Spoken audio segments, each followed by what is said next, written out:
Hello बच्चों, आज की वीडियो में हम ग्रामश्री चैप्टर के बाकी के 3 स्टैंजास का अर्थ पढ़ेंगे। तो आइए वीडियो शुरू करते हैं। इन पंक्तियों में पंत जी कह रहे हैं कि बागों में पीले मीठे अमरूद इतने पक चुके हैं कि अब उनमें लाल रंग की चित्तियां यानी दाग भी पड़ने लगे हैं और सुनहरे रंग के मीठे मीठे बेर भी पक गए हैं। आंवले से भरा हुआ पेड़ एक गहने के समान लग रहा है, मानो आंवले के पेड़ ने कोई गहना धारण कर लिया हो। खेतों में हरे भरे पालक और धनिया की खुशबू चारों ओर महक रही है। लौकी और सेम की फली फैलती ही जा रही है। मखमली मुलायम टमाटर पककर अब लाल हो चुके हैं। मिर्चियां गुच्छों में अब इतनी आ चुकी है जिसे देखकर ऐसा लग रहा है जैसे मिर्ची के पौधे में हरे रंग की थैली लटक रही हो। अब बढ़ते हैं आगे की स्टैंजा की तरफ। इन पंक्तियों में कवि ने गंगा के किनारे की खूबसूरती का वर्णन किया है। कवि कहते हैं कि गंगा के किनारे सतरंगी रेत या बालू को देखकर ऐसा लग रहा है जैसे गंगा किनारे कई सारे सांप रेंग रहे हो और गंगा किनारे बनी सरपत घास की झोपड़ी और तरबूजों की खेती बहुत ही सुंदर लग रही है। बगुली को देखकर ऐसा लग रहा है जैसे वह अपने पैरों की उंगलियों से कंघी कर रहे हो, यानी अपनी कलंगी को संवार रहे हो।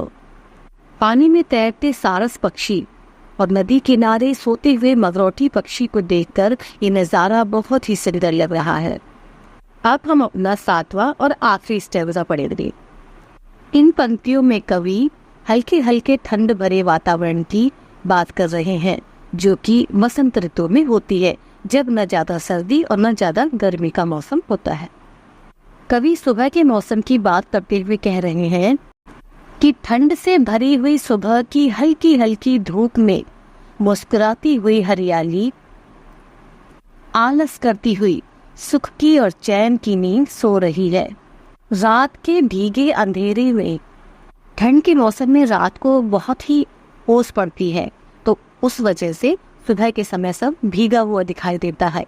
इसी को बताते हुए कवि कह रहे हैं कि रात के भीगे हुए अंधेरों में तारे भी सपनों में खो गए हैं।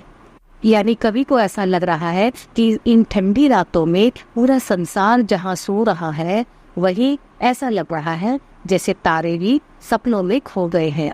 कवि कहते हैं कि सुबह के समय गांव को देखकर ऐसा लग रहा है जैसे कोई चमकदार डिब्बा हो। उनके कहने का ये अर्थ है कि जब सुबह के समय सूरज की रोशनी गांव पर पड़ रही है तो ऐसा लग रहा है जैसे आधे खुले हुए डिब्बे में से कोई चमकदार चीज चमक रही हो और जिसके ऊपर आकाश ने नीले रंग का चादर डाल दिया हो।